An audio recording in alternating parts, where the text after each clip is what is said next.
Happy March, everybody, and welcome to the cutest Mad Men podcast on all of the internet, Made Man, where today I just watched Season 7, Episode 7 of Mad Men, Waterloo. Ooh, this episode was very full. Like, a lot of stuff happened. But before we get into it, why don't we take a moment to hear from today's sponsor.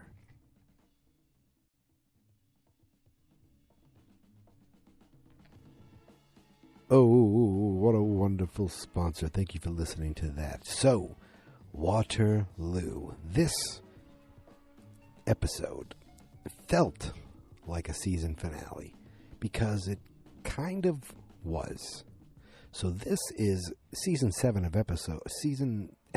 of season 7, but it was also the end of the first half. Like, season 8 didn't come for like the following year. They really spaced this out. And I figured this out, unfortunately, because of Netflix, because they give you these little thumbnails of the episodes, and you see episode 7 of Waterloo. Then you see episode 8, and in episode 8, Roger's got this big-ass mustache. And I'm like, what is going on? You couldn't help but see it. And you're like, oh, obviously some time has passed. Wait a second. And then I did look it up and saw that episode 8 is, the second half of the final season of Mad Men. But at least we don't have to wait months. We're going to get right into that next weekend. But first, let's talk about this action-packed episode, Waterloo. I looked up Waterloo as a metaphor. I did this too. And it said, when someone finally meets their defeat, their demise, their ending. And it almost felt like this was going to be Don Draper's Waterloo. But then at one point I thought, is this going to be Jim Cutler's Waterloo? And if it's just talking about the demise or the end of something, well, we know what that is. This episode opens up with the Apollo 11 mission, the man on the moon, taking off. And you forget, or at least I forget, because to me this is just a historical thing. This is just something that has always been part of the lexicon of the world. But when my parents were, whatever, I don't know, what is this year, 1968, 69? So my parents were like 20 years old. They're watching this, the whole world is watching this. And, of course, the whole episode is kind of like given this backdrop. I love when these episodes are given the backdrop of real historical moments that are essentially given to the world through television. And that's what this was. And it started with the liftoff, the rocket taking off from Houston. And, whereas they're watching it with Bert Cooper and seeing how this episode went. I just went back and like rewatched the opening, and he looked so happy, like such a smile on his face, a giddy smile that this spaceship was taken off. Someone who wasn't that into flying is Mr. Ted Shaw. Now, I don't know when this happened, but Ted, like, wasn't he just in the last episode or a couple episodes ago, the one with Peggy?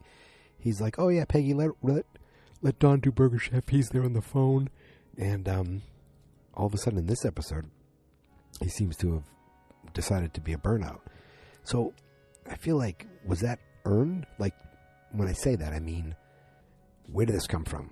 Like, we didn't see this slow demise happening. I feel like all of a sudden we see Ted burnt out. So that little tiny tidbit is like, I want to say it bothered me a little bit, but the guy, I mean, I'm still a Ted fan, and seeing him burn out is even a little interesting. He likes flying his plane, and he's up there with the Sunkiss people, and he just decides to turn the plane off. Like, he's real cocky to them, and he's like, oh, don't you, it makes you feel like death. And he really bothered them to the point where they complained about him. He just turned the engine off for a little bit. And then the next scene we see Jim Cutler talking to Ted, and you just see Ted kind of in the California office. Pete's back in New York complaining, like really getting pissed off. And Ted's just sitting there drinking and watching TV. And I thought it was interesting. I think he wasn't even watching the space mission. Now, maybe it wasn't on constantly.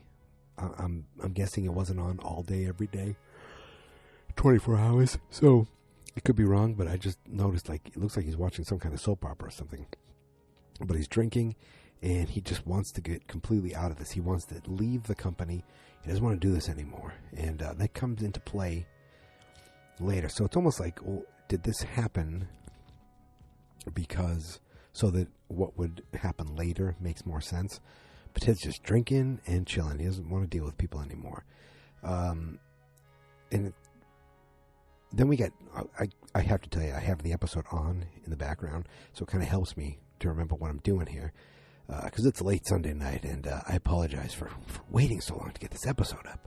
But Lou, you know Lou, this is what Lou comes into the office, and he's pissed off about the cigarettes. It looks like they lost the cigarette account, or it looks like they're taking Commander cigarettes. The Commander, I think, whatever, they're taking those cigarettes back into the parent company. So it's like, yeah, that's too bad. But Lou is still pissed that Dawn swept in and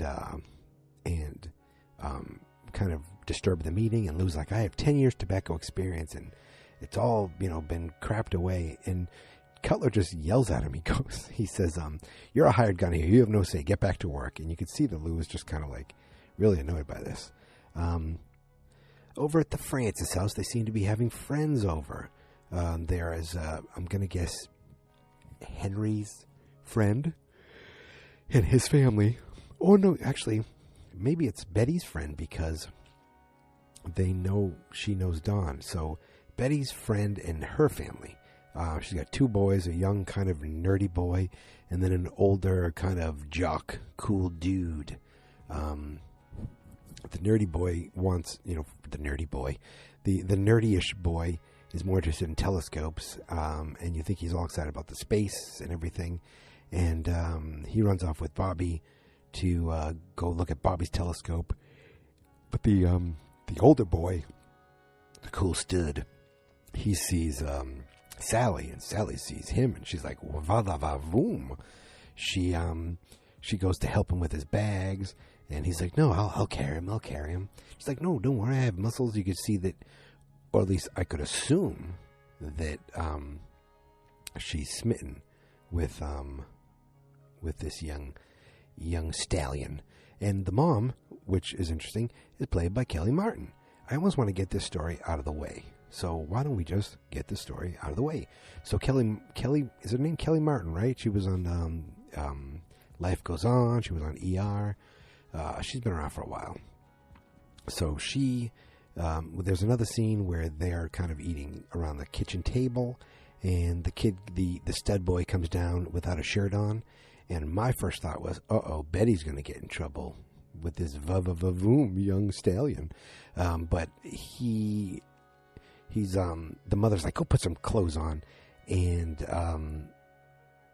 he's, I guess, heading to the pool.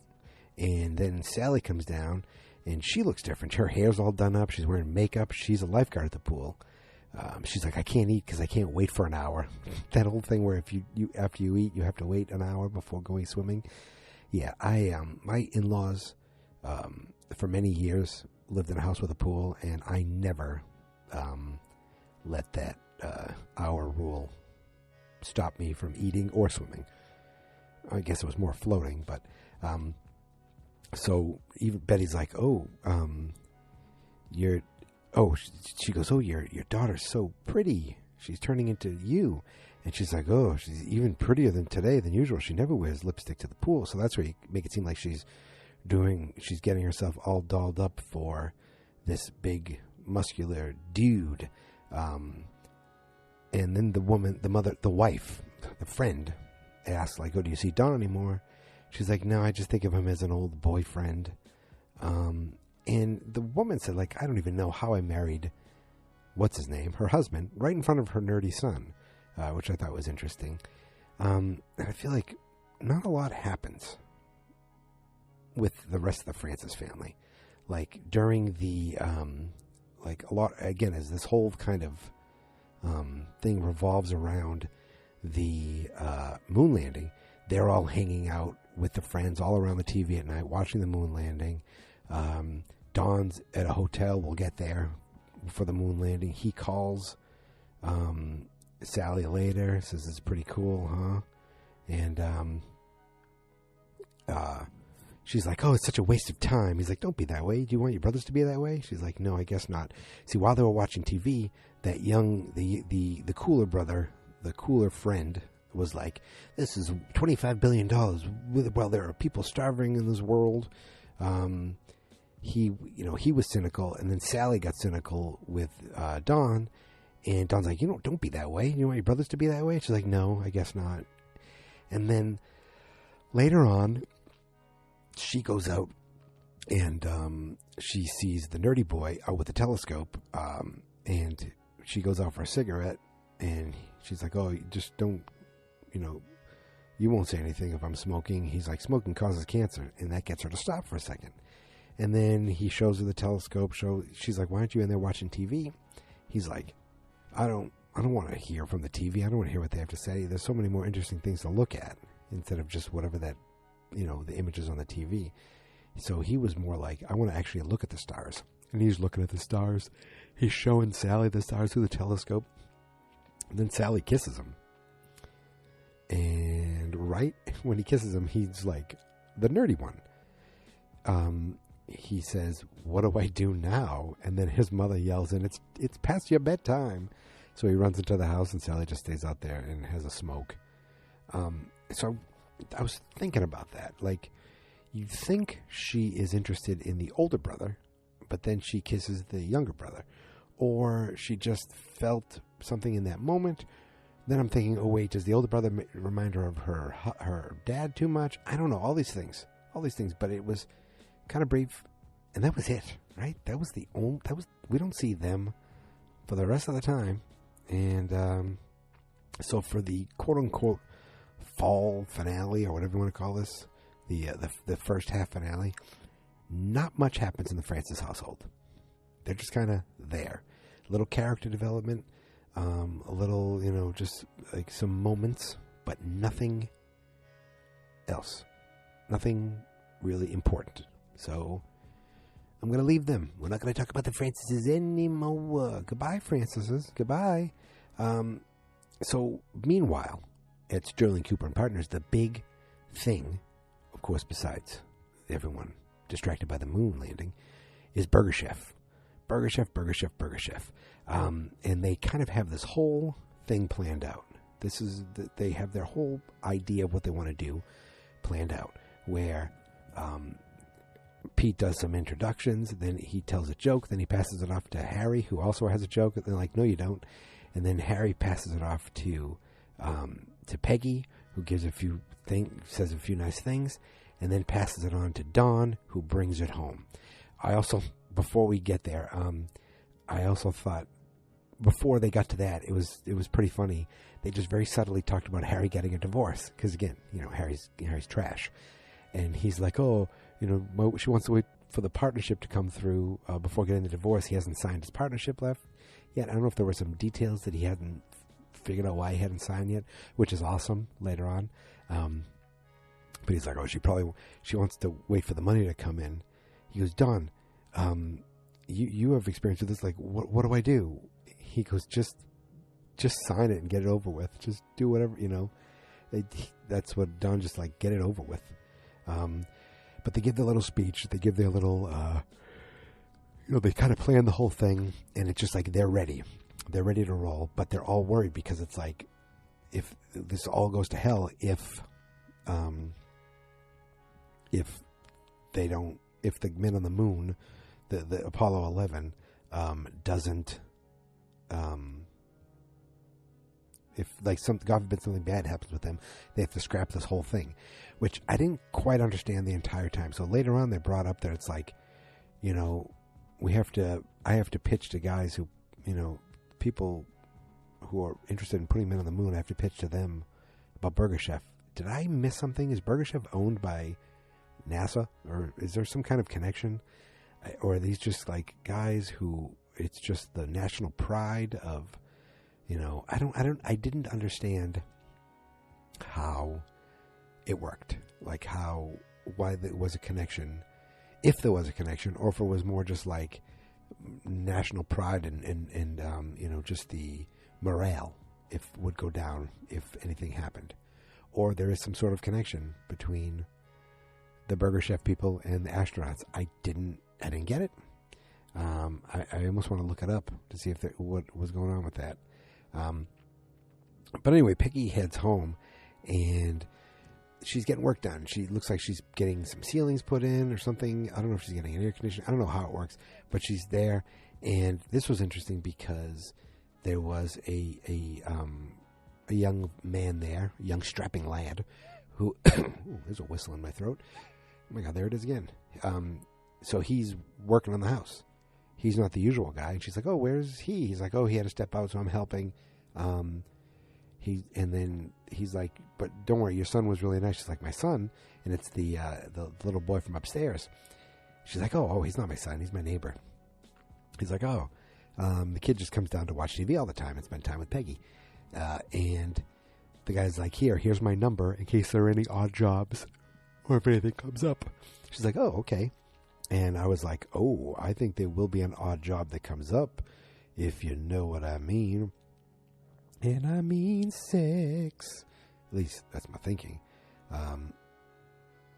So back in the office, it's funny. There's just a small moment. Ginsburg's gone, which sucks because Rizzo, Stan, and Ginsburg together were awesome. Just the yin and the yang. Now there's Stan and that other guy, and I will never know his name. I don't know his name. And it took me a while to remember Stan's name. I don't know this guy's name. He's just the other kind of schlub in the office. And they're talking about the moon landing, because who isn't? And you realize they don't even know what the moon's made of. They don't know what the consistency is. They don't know what the, Stan's like, what if they step in it and they sink? And the whole thing's made of quicksand. Now, while this goes on, there's actually the first big moment in this episode. Big moment, which also was with some levity, was pretty funny. Dawn's secretary, I don't remember her name. She's kind of the ditzy one who was the front desk receptionist, the blonde-haired lady. She's like, we got this something in the mail. I want to show it to you. Please, got some sensitive information I need to talk to you about. She brings him in, and he sits him down in his own sofa and says, what is this? I saw this. What's going on? And she got a letter that he was in breach of contract. And she's like, are you going to be fired? He's like, I don't know. I don't know what this is. She goes, they went through the lawyers. They didn't even tell me. And she kisses him and says, I'll be your strength. And she kisses him. He's like, what do you want me to do? He goes, I want you to get my lawyer on the phone, and we can't do this. So that was interesting. But I kind of loved how Don went about this. He just was like, oh, really? Breach of contract? I'm not even gonna mess around. He walks right into Jim Cutler's office, and Jim's meeting with somebody. He's like, oh, I'm very sorry. Don's used to just barging in on meetings he's not invited to. And Don's like, you think you can take my own company from me? And Jim's like, you're in breach of contract. It's very simple. What you did. But it turns out Jim did this behind everybody's back. Joan didn't know about it. Pete didn't know about it. Roger didn't know about it. Bert didn't know about it. And Harry's like, what about me? He's like, you're not a partner yet. Get out of here, which was awesome. And then Don's like, well, Roger was pissed off about it. He's like, what the hell is this? His name was on the thing.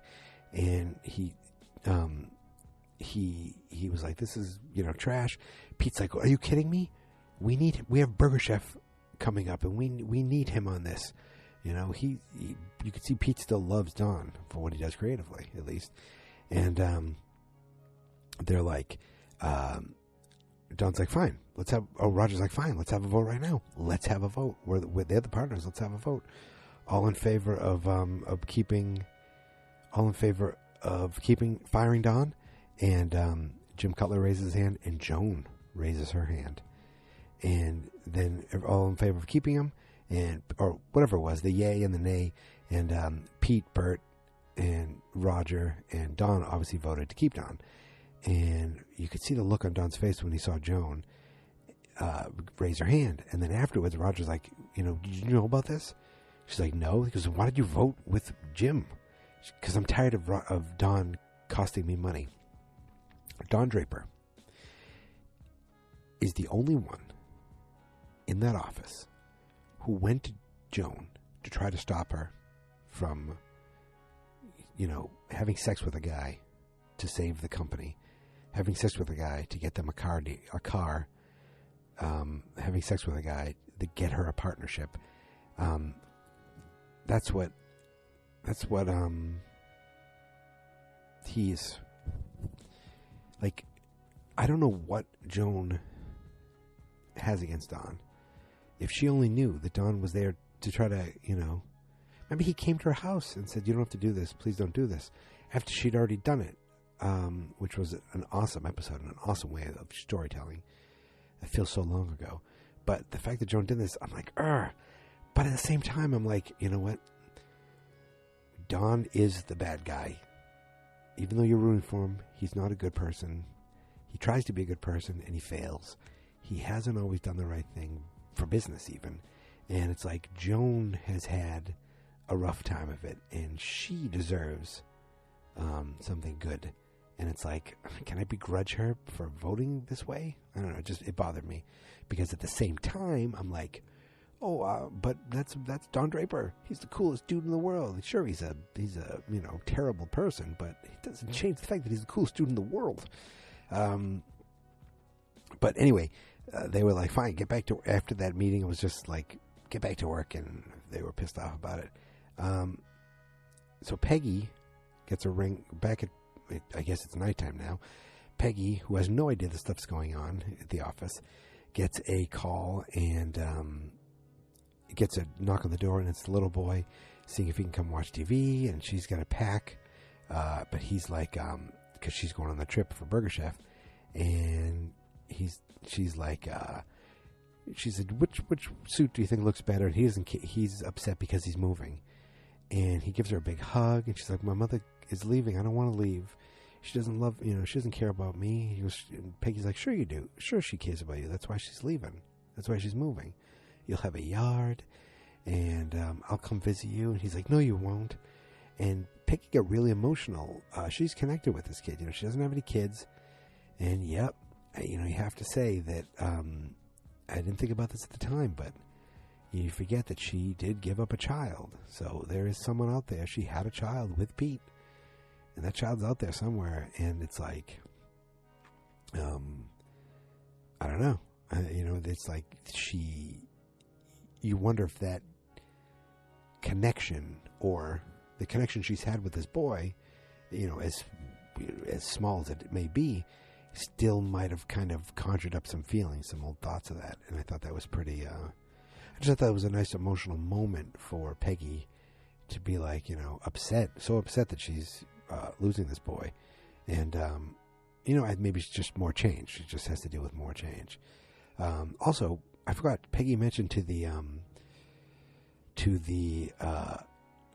handyman there that she owns the building. I didn't think I caught that before. She owns the building. I must be an idiot because I missed that before. Peggy doesn't like changes very much. You know who, what else is changing? Excuse me, but Don Draper is getting ready for to go off to Ohio, and he calls Megan, and he kind of spells it out to her. He's like, I don't know, I might be getting fired. I'm not even sure if I'm going out here or not. She's like, well, he goes, I don't even know why I'm still doing it. She's like, well, maybe you shouldn't do it. Maybe you should stop. He's like, well, I could always move out there. Yeah, that silence, that's what Megan gave him. Just silence. Not, hey, move out here. Just silence.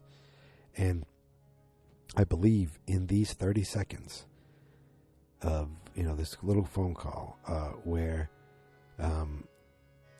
Megan says basically, don't come out here, then it's over.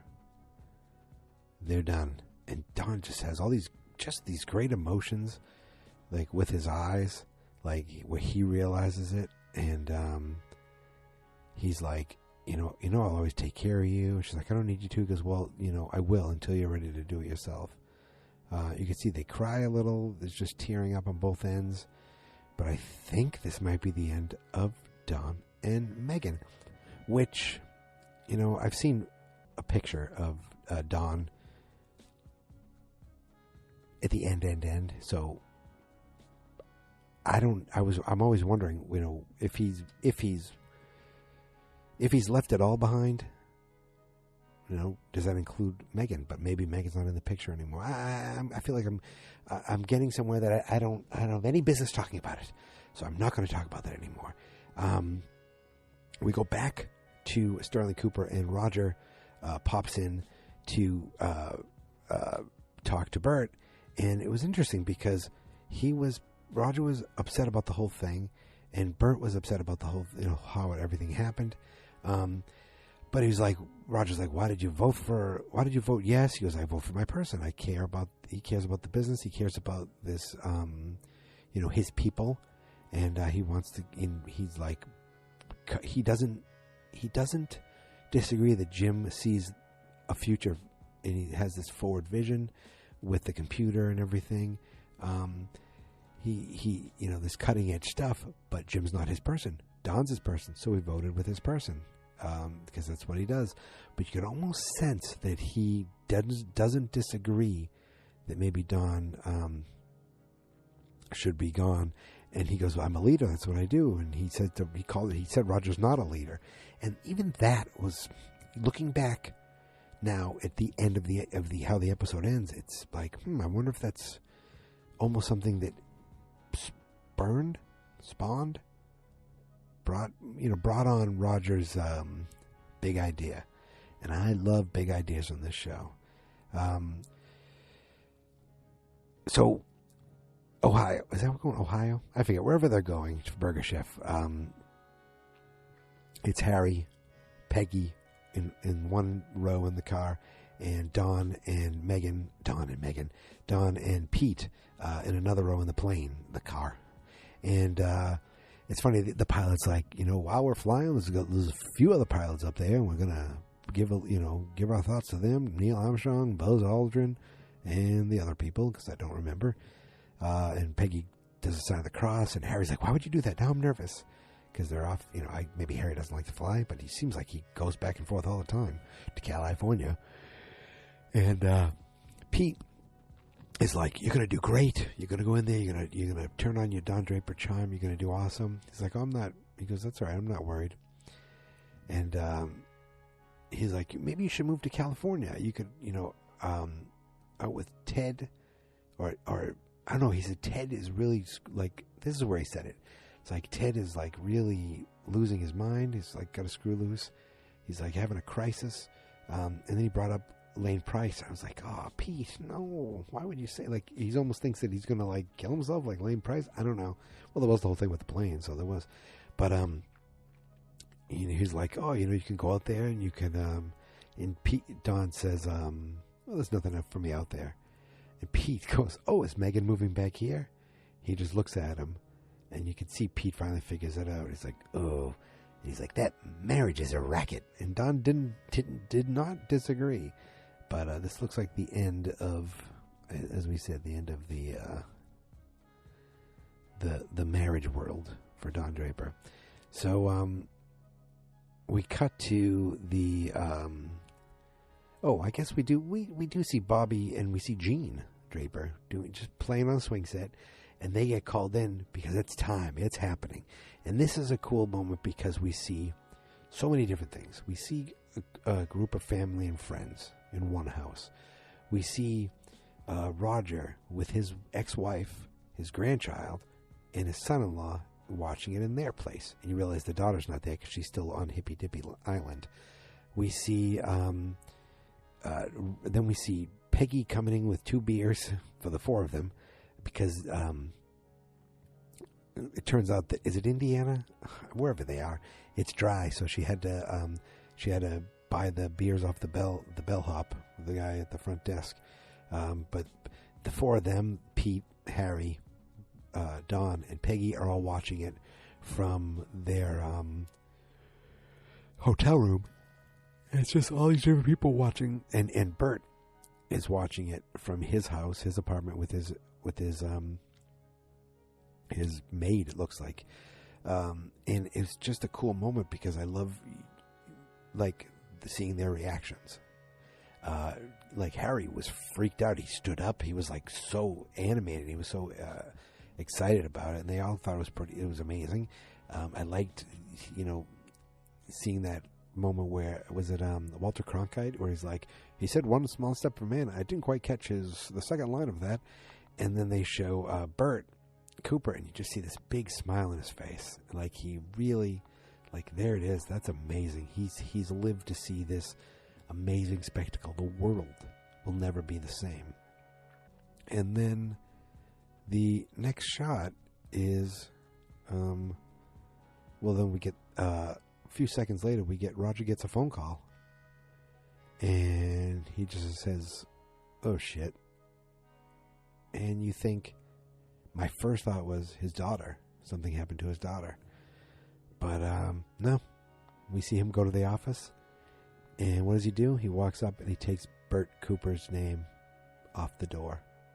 I'm like, wait a minute, what?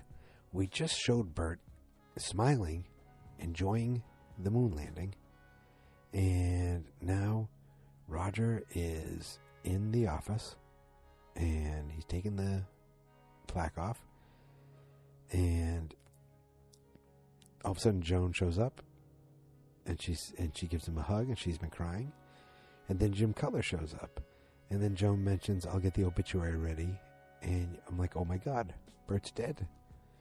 And Jim's like, I'm sorry about this, but Jim said, now we have to talk about the future of this. He's like, are you kidding me? Now in the middle of the night? He just died an hour ago.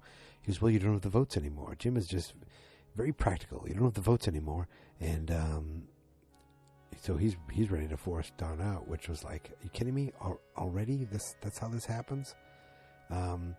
He calls Don later on. He looks like he stayed in the office, and Don's like, how did you know where I am? He's like, oh, I found it on my secretary's desk. I'm in the office. Bert died. And he's like, what?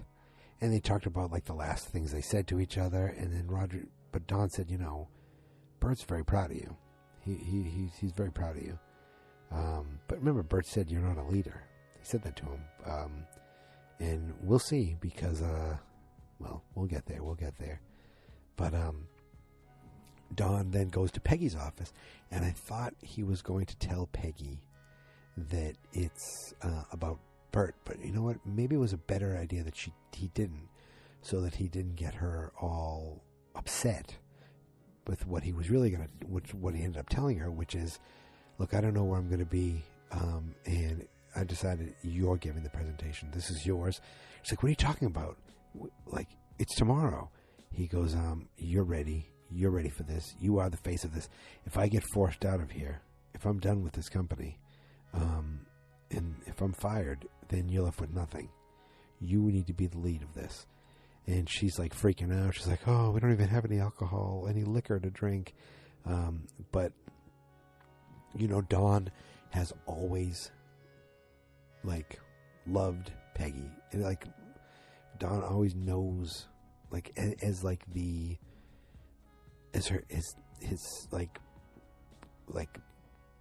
not second coming, apprentice, someone he passes on his power to, because she's so freaking great at the creative stuff too. But she's going to give the presentation. Cut to the next morning, and Roger is in this little diner, and who's there but the fella from the sauna. Now, he worked for McCann's. He's the one who talked about Buick with Roger, and Roger brought him there. And this is where the seeds start to get sown, where I start getting excited. Back when they left to make Sterling Cooper Draper Price, when they left Sterling Cooper, wasn't Sterling Cooper bought by McCann's then too? Wait a minute. wasn't it originally bought by McCann's? Then they got out? I'm so confused how this worked. They were getting sold to McCann's by the British people. And that's when they got out. That's when Lane Price fired them all so they could start Sterling Cooper Draper Price, which was still one of my favorite moments on this whole series. And I'm wondering, is it happening again in a weird way, in a different way? So Roger meets with this guy from McCann's, and he goes, they talk about Buick, and he said, we know, I know what you meant, we're getting Chevy. He's like, well, how do you know that? Or we're getting Buick. He goes, well, because our Buick accountant now works for them.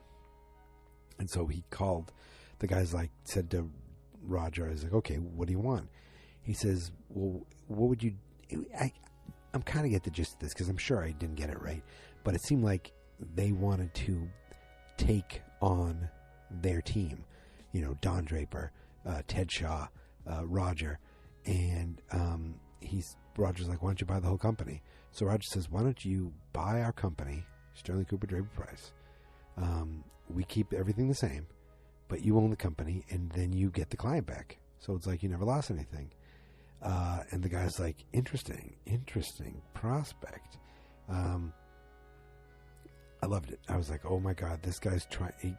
He doesn't want, but I think he said no Jim Cutler or something like that. He doesn't want Jim Cutler there. So it's like, oh my God, they're trying to get rid of the CGC people, and I love it. So we cut back over to Burger Chef, and what can I say? They killed it. Peggy gave the presentation. We didn't see the whole thing, but she gave the presentation about the supper table, and the supper table having supper at Burger Chef, and she gave an awesome presentation. And Eugene from The Walking Dead loved it. He's like, that's beautiful. She's like, well, I'm glad you like it. That's the name of the story. Family Supper at Burger Chef. That's the name of the spot. So obviously they must have killed it because we don't see anything else from that. And then we go back, and there's Don coming home to his empty apartment. But who's there? Roger's there. And Roger's like, listen. And he gives him the plan about the whole McCann thing. And Don's like, McCann? I don't want to work for McCann. That's why we got away from them in the first place. And he's like, no, you don't understand. We can still we can still keep our jobs, keep our locations, keep our name. We just become a subsidiary of them, and I run them. You don't work for McCann. You work for me. And it doesn't seem like Don loved the idea, but he's like, you got my vote, but I didn't love the idea very much. So then we cut back to the office the next day, and Ted Shaw's there. They're there because of Bert. Ted Shaw is, ready to, he apologizes for the way he's been, but he wants to get out. He's done. He doesn't want to do this anymore. So they all come into Roger's office, and Roger's like, listen, before we go out there to give a talk, and Jim Cutler's all ready to get rid of Don, and Roger's like, listen, I want to talk to you. Here's what we're going to do. And he gives the whole plan of McCann wanting to buy them out, own 51%, which means your shares will be like Joan, your share will be worth $1 million. And whatever, something like that. And Pete's like, I have 10 shares. And so they all would make a ton of money off of this. And Ted Shaw was like, I don't want to do this anymore. But they need Ted Shaw to be on board. And Jim Cutler's like, you can't do this. You don't have the votes. You don't. He's like, he goes, I don't need you, Jim Cutler. You're not. I forget what it was. They don't. All they want is me and Don and Ted. Those are the people that must be in. Harry comes in again and goes, I'm here for the meeting. This is a partners meeting. You didn't sign. You didn't sign yet. You're not a partner. He goes, I accept the whatever it was, the stipulations. And he's like, get out of here. It's none of your beeswax. So Harry, he's still not a partner, and he got kicked out of the office. Maybe he won't be a partner because he doesn't give a crap about Cutler, Harry, and the computer. He said that to Don. He's like, if we keep doing it this way, it's just going to be Jim Cutler, Harry, and the stupid computer. So Roger concocted this awesome plan on his own, brought it to them, showed them how much money they're going to make if they vote for it, and it ends up becoming unanimous. They all vote for it, even though Jim wasn't in for it. they're like, he looks at Jim, he's like, really? And Cutler's like, well, it is a lot of money, which I thought was funny. You know, it's like, he doesn't want to do it, but what the hell, if we're going to be selling this much? Now that Bert is out of the picture, I mean, this is, and the way they got Ted on board was Don Draper being Don Draper. He's like, look, what if you didn't have to do the partners, the voting, this, that, and just did the work, the creative? He goes, I didn't know what I missed until it was gone. And you don't want to discover what that's like. And I think Jim was like, you're gonna let that work. The last time he talked you into something, which is like going to California, but whatever it was, it worked. So then we go outside, and I think they're gonna give the speech about Don Draper. I mean, about Bert Cooper, and I'm assuming he's also going to give the announcement about the McCann stuff. But Peggy comes up to Don and says, "We got Burger Chef. We did it." They give a nice hug, and then Don's like, she goes, "Where are you going?" He goes, "I'm going back to work." He didn't want to stay for the speech, didn't want to hear it. He just walked away, and we went with him. So we don't even know what the speech was. We don't know where it went from there. But when he comes downstairs, and I have to tell you, I watched this with my hand over my face. He turns, and he sees Bert. He's like, "Bert?" And then Bert starts singing a song. The best things in life are free. And, right, isn't the best things in life, that's the song. And it was interesting that he was singing, the lines were like, you know, no one owns the moon, or something like that. And it was interesting because this was the whole moon landing episode. That was a cool song to choose. But it's like a song and dance moment. There's music. Bert, who's dead, is singing. Women are dancing around him. And I have to be honest with you. My first thought was Don had a stroke, or he fell down the stairs, and this was a vision. So I putting my hand over my head going, oh my God, there's like a minute and a half left in this episode. They're going to cut at any moment and see Don, people standing over Don. Help him, help him, help him. And that's how it's going to end. No, it was just Don kind of like having some sort of, not vision, but he was like, he was just like daydreaming or something about Bert not being there anymore. And it just, for us, it was visualized as a musical number. And that's how the episode, he kind of sat there on the edge of a desk, and that's how the episode ended. And that's how the first half of the final season of Mad Men ended. So where do we stand from here? Sally kissed a nerd. So that's really all we need to worry about there. The McCann, I guess, is going to buy out Sterling Cooper, Draper Price. Sterling Cooper and Partners, I should say. Jim is going to lose power, I'm assuming, but he's going to gain a lot of money. Don is getting his mojo back, so we'll see what happens there. It seems like life is good based on the photograph of the little thumbnail on Netflix, because Rogers is standing around women, and he's got a big mustache. So, you know, what else could be? He seems to change. Like the beginning of the season, he was naked with hippies. Now he's got a mustache with more ladies. Very excited for Roger. He's had quite a year. So, first half of the season. Let's see where we are with this half of the season. Peggy is doing great as far as in the office. You know, she, especially with winning Burger Chef, that is humongous for her. Now, she lives on her own. She owns the building, but she has a friend who seems to be this young boy who is now moving away. But there was a handyman who I think she wants to get handy with. Pete barely sees his wife anymore, barely knows his daughter, is off in California all the time, but he might be spending more time in New York, he said. Especially wanting to get away from Ted. We'll see what happens with that now. But he's got his own realtor, quote unquote, his girlfriend, and he's still very much a glad-hander, you know, very much big, stupid, fake smile, which he's good at what he does, even though sometimes, or a lot of the times, he annoys me. And he hasn't been a sociopath as much as he used to be. He used to be a lot creepier with that gun in his office. Very much so. Very, very much so. Oh, wait a minute. Is this the year that his mother was lost at sea? My God, he forgot. So his mother no, this can't all be the same season. That was last season, right? I'm so lost. Where we had Bob hitting on Pete, and Pete's mother falling off a cruise ship. I mean, I don't remember, but a lot's happened to Pete.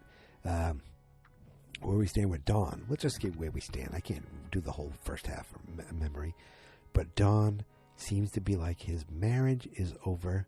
His job might be back to be doing, back at a better level. So that's good. Ken still has one eye. Joan was proposed to by Bob, but Joan knows Bob's gay, so she's like, you shouldn't be with a woman. She's doing good. I think she's doing very good financially as far as with the business. But, and then I guess her mother lives with her full time now, because she always seems to be there. Roger really had a hard time with his daughter, and now he's lost Bert. Remember how hard it was when he lost his mom? Man, he's had a lot of loss, and that daughter thing I think really bothers him, especially now that he just has the grandkid with him all the time. Where else? Who else?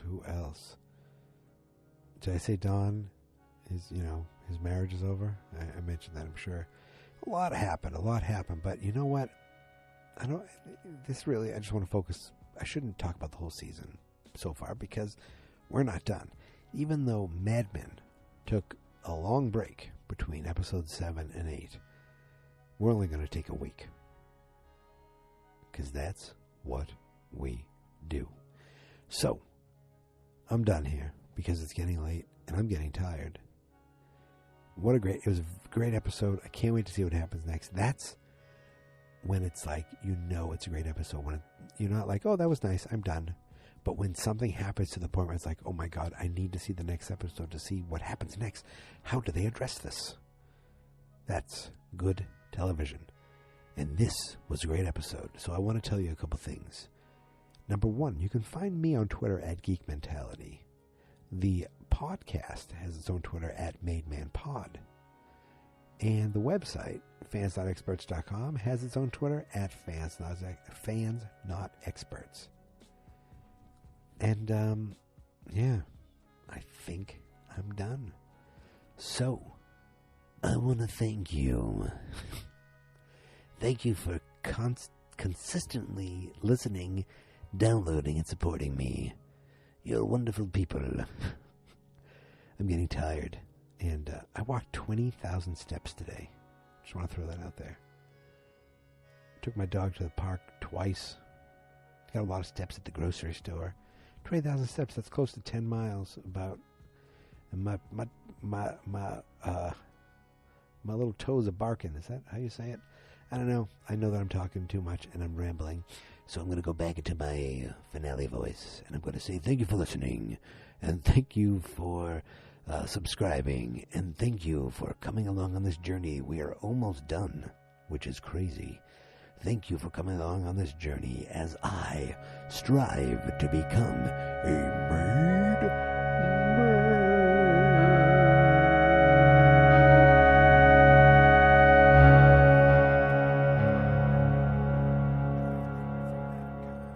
Fans not experts.